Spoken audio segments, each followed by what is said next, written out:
Vincent était courageux, Paul était fort. Ayman était intelligent. Ils étaient les meilleurs amis du monde. Ils étaient aussi le seul espoir contre le maléfique Pénisman. Pénisman était cruel. Il avait un acolyte, le terrible TFF. Il voulait régner sur le monde. Il voulait le plonger dans les ténèbres. Vincent, Paul et Ayman savaient qu'ils devaient agir. Ils ont saisi leurs armes. Vincent avait sa fidèle épée. Paul brandissait son puissant marteau. Ayman préparait ses puissants sorts. Les héros se mirent en route pour affronter Pénisman. Le destin du monde était entre leurs mains. La bataille commença. L'épée de Vincent s'est heurtée à la lame noire de Pénisman. Des étincelles ont jailli. Paul a fait tournoyer son marteau. Il a rugi de fureur. Ayman lançait sort après sort. Des éclairs d'énergie illuminaient le ciel. TFF était un adversaire rusé. Il esquivait et se faufilait. Il ripostait avec de la magie noire. Vincent, Paul et Ayman se battaient comme un seul homme. Ils étaient déterminés à gagner. La bataille faisait rage. Le sol tremblait, le ciel crépitait d'énergie. Les deux camps se battaient avec acharnement. Le destin du monde était en jeu. Au loin, une autre bataille faisait rage. Julien Dietz, un ingénieur talentueux, combattait contre Techniker 67. Techniker 67 était un maître des machines. Il contrôlait des robots et des lasers. Julien avait de l'aide. Mercedes-Benz, une puissante guerrière, combattait à ses côtés. Elle était rapide et mortelle. Ses attaques étaient les précises.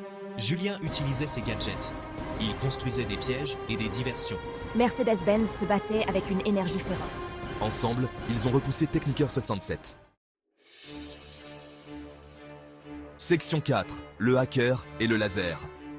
Pendant ce temps, Tommaso Panella était en mission. Julien Dietz l'avait libéré. Il avait une tâche cruciale à accomplir. Il devait pirater une station laser. Cette station était l'arme de Pénisman. Elle pouvait détruire des villes entières. Tommaso était rapide. C'était un maître du piratage. Ses doigts volaient sur le clavier. Il contournait les pare-feux. Il piratait les codes. Il pouvait sentir l'urgence. Il devait réussir. Le sort d'innombrables vies dépendait de lui. De retour sur le champ de bataille, le vent a tourné. Julien Dietz et Mercedes-Benz étaient en train de gagner. Ils avaient Techniker 77 dans les cordes. Mais c'est alors que Bémis Manomar est apparu. C'était un personnage ténébreux. Il était le lieutenant le plus fidèle de Pénisman. Il se déplaçait comme un fantôme. Avant que quiconque puisse réagir, il a frappé Julien Dietz. Mercedes-Benz a crié de rage. Julien était son ami. C'était un héros. Elle a attaqué Bémis Manomar avec fureur. Mais ce n'était pas utile. Il était trop puissant. Julien Dietz est mort en héros. Il s'était battu courageusement contre le mal. Son sacrifice ne serait pas oublié. Mercedes-Benz s'est échappée. Elle a juré de venger Julien. La bataille contre Pénisman a continué.